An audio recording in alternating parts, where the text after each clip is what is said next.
Sa pangalawang pagkakataon mga insan, sa araw ng Lunes, June 12, nakahuli ulit kami ng mga gurayan.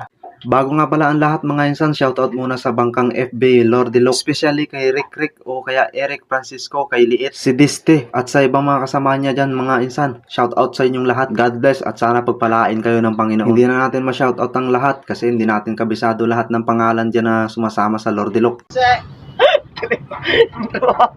Shoutout nga pala kay Marvin Mir, ang wakal ng FB na pabatak lang ang punto, duro pa nakadlaw.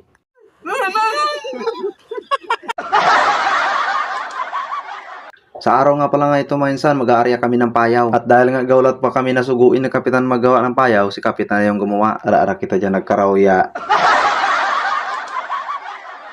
Sa mga hindi nga pala nakakaalam, sobrang hirap gumawa ng payaw, no? Sobrang delikado pag nag-arya din ito. Isang pagkakamali lang, disgrasya ang abutin mo. Kaya sa kapwa natin mga mangingisda dyan, ingatan natin ang ating palapikasan. Shoutout nga pala sa mga PCG na patuloy na pinapangalagaan ang ating karagatan upang mapanatili ang yaman ng ating dagat sa atin pa rin ang Philippine Sea. Pagsapit ng hapon, kumabit na kami ng sungay o kaya tigday kung tawagin dito sa Basnigan. At pagsapit ng gabi, kailangan nating magpailaw upang magpadaraw ng mga isda.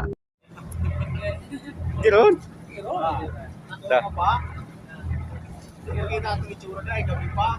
Kita sana kayo. iPhone dya. Gawin pa lang guys, oh. Kami nawit na kami, biyahe na. Ganyan ba kaganda yung sunset nyo mga insan? O mas maganda ito? Ano, paldo? Shoutout sa mga kasama natin. Paldo na naman sila.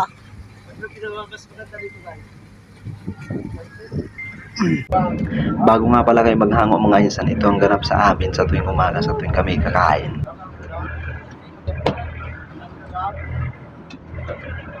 Hoy, naka-live tayo. Shoutout guys. Shoutout guys. Wah, maralas sa restaurant eh.